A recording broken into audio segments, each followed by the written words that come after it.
घना जंगल, हवा की सरसराहट और अचानक पत्तों के बीच से झलकती दो चमकती आंखें। ये कोई आम जानवर नहीं, ये है जंगल का साया, खामोशी में चलने वाला शिकारी, बाघ। बाघ को जंगल का राजा कहा जाए या नहीं, लेकिन जंगल का सबसे खतरनाक शिकारी जरूर माना जाता है। वो शोर नहीं मचाता, दिखावा नहीं करता, वो बस सही समय का इंतजार करता है। बाघ हमेशा अकेले रहना पसंद करता है, उसे किसी झुंड की जरूरत नहीं होती। उसका इलाका उसका राजमहल होता है और उस इलाके में घुसना किसी भी जानवर के लिए मौत को बुलाने जैसा होता है। एक बाघ का इलाका करीब 20 से 100 किलोमीटर तक फैल सकता है। वो अपने इलाके की हर गंध, हर आवाज और हर हलचल से वाकिफ होता है। यही वजह है कि जंगल में उससे छुपना लगभग नामुमकिन होता है।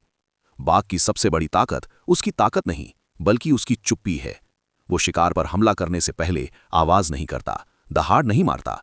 वो जमीन से चिपककर धीरे धीरे आगे बढ़ता है और जब हमला करता है तो शिकार को संभलने का मौका तक नहीं मिलता। बहुत कम लोग जानते हैं कि बाघ की धारियां कोई साधारण पैटर्न नहीं होती।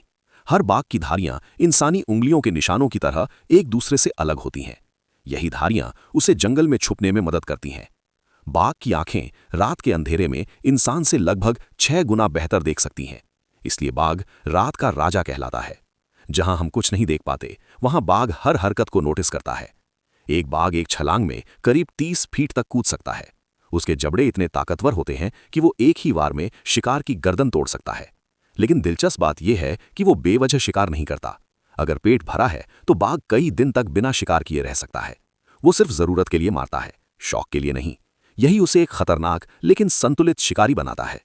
पानी से डरने वाले जानवरों में बाघ शामिल नहीं है। बाघ एक बेहतरीन तैराक होता है।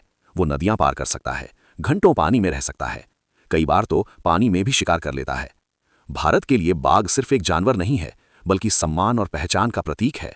दुनिया के सबसे ज्यादा बाघ आज भी भारत में पाए जाते हैं।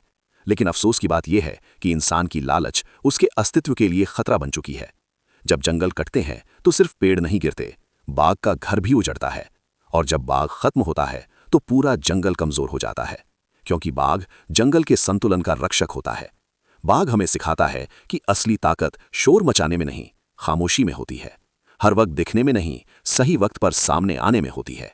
शायद इसी वजह से जब जंगल में बाघ चलता है तो बाकी जानवर रास्ता छोड़ देते हैं, क्योंकि वो जानते हैं ये कोई आम शिकारी नहीं, ये प्रकृति की बनाई हुई एक जिंदा मशीन है। अगर तुम्हें ऐसी रियल, सिनेमैटिक और पावरफुल एनिमल स्टोरीज पसंद हैं तो वीडियो को लाइक करो, चैनल को सब्सक्राइब करो और कमेंट में बताओ अगली कहानी किस जानवर पर होनी चाहिए। टाइगर। इसी तरह के वीडियो के लिए हमारे चैनल हिमांशु वाइल्डएक्स को जल्दी से सब्सक्राइब जरूर कर लें। वीडियो को लाइक, कमेंट और बेल आइकन को प्रेस करना ना भूलें। तब तक से मिलते हैं नए वीडियो में।